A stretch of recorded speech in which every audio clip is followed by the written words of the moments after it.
Hello everyone, welcome to the day 3 video submission.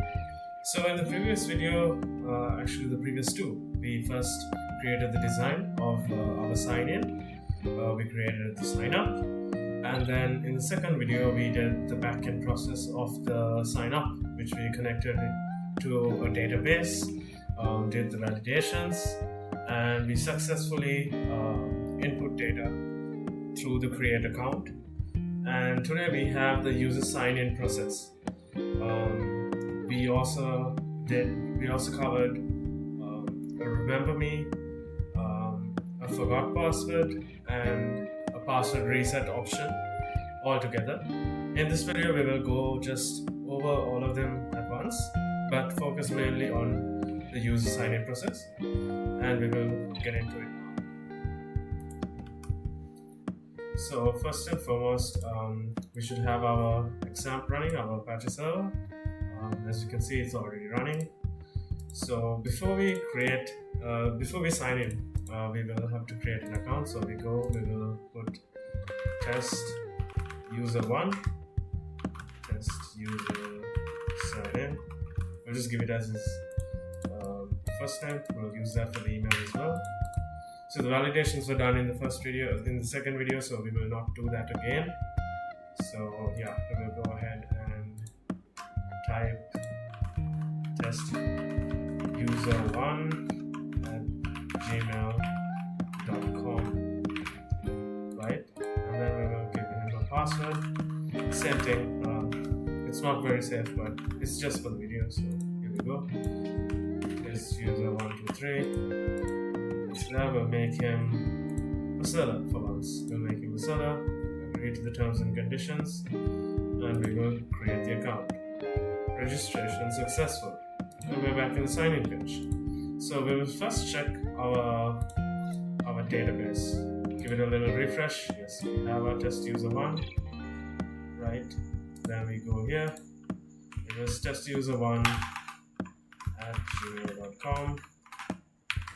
And give him his password. That was the password I had copied. And we will also tick the remember me and sign in. As you can see, login successful. Let's go back and maybe change the password just to see, because we've done this process. We will check. We will do something else. Test user 123 321. As you can see, invalid user credentials. Or we could actually give the correct password and make it test user 2. Let's see, invalid user credentials. Right. So now we'll get into the nitty-gritty of the code. So first of all, we have a slight change to our database. So we added 2 new tables: password reset token and remember token. We will get into that much deeper in the other 2 videos. For now, we will just focus on the user. So as you can see, reads off the user. As you see here, it checks the email and the password. It's obviously hashed. We spoke of this in the second video. So it's hashed. We can't see it from this side, but it gets read. Right, now we'll get into our code. So main changes for the sign-in process. We had a lot of new changes. So previously we just had the sign-up and the sign-in. So we'll minimize that. We'll minimize this. Minimize the footer as well. So we have this, the new section, forgot password.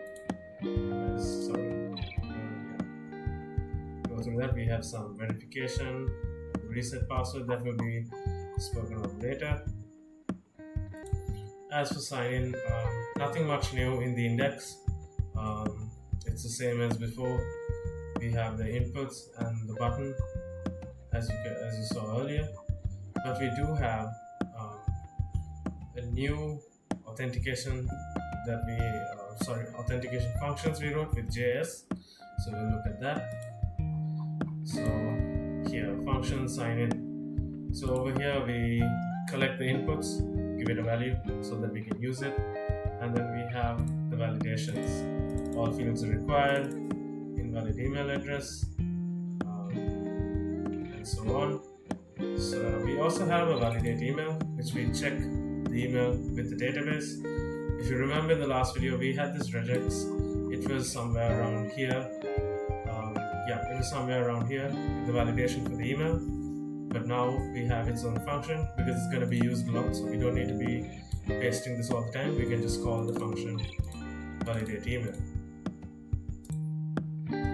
Yes, so as you can see, we collect the data, the email, password, and we have to validate it. We check whether it's correct with the correct cat symbols and the dot for the .com or .l or whatever the domain. And these are the validations. So this is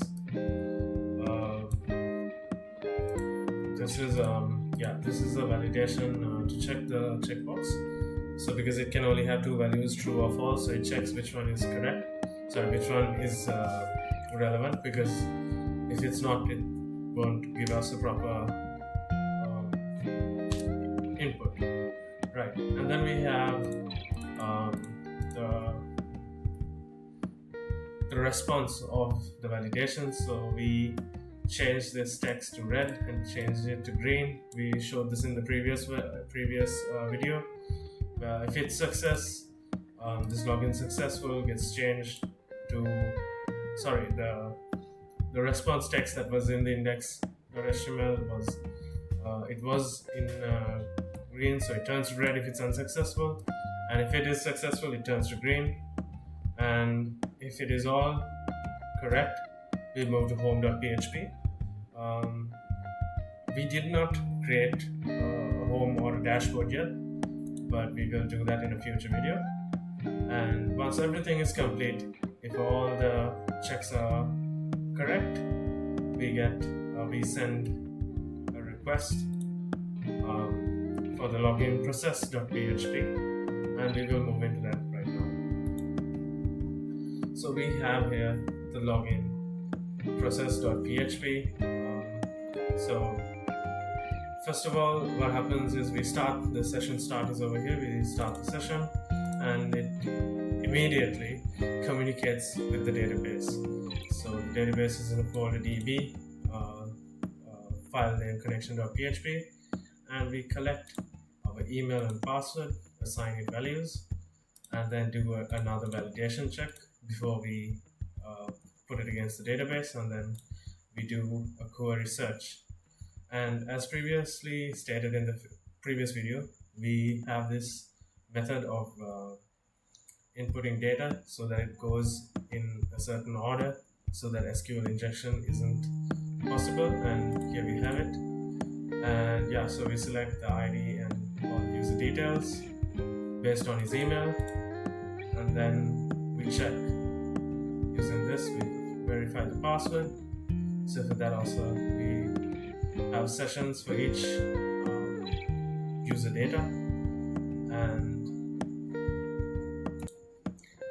so now we go into once everything has been checked, the validations are done, that the input that we got, we check it once again, and then we create sessions. So the reason for creating a session is so that we communicate with the browser and say that, hey, this user is logged in right now, so that all the other pages know that this user is in session right now. And so that we can move through the pages without having to re-log in for each. So that's done here. And then here we have as well as these remember token we see here. So it creates a cookie and it's stored in the database. So as long as the database is up and running for 30 days, it will remember that the user has logged in and provide a login. And so this is it's a common thing. You see it on any website, Facebook, any marketplace. So it just makes the user experience much easier. If it's not checked, because some people don't want to be they wouldn't want to store their details on the browser because maybe it's not their device, maybe it's not on a secure network. So then it's the token is not created, and once he closes the browser, he gets logged out automatically. So that happens over here. And yeah, this is a long-term thing. So it says plus 30 days, so it's stored for that period of time. And if everything is successful, we get a success. And that is all for the sign-in. We will move into the other two parts, which are the remember me as well as the forgot password and password reset in the next video. Thank you.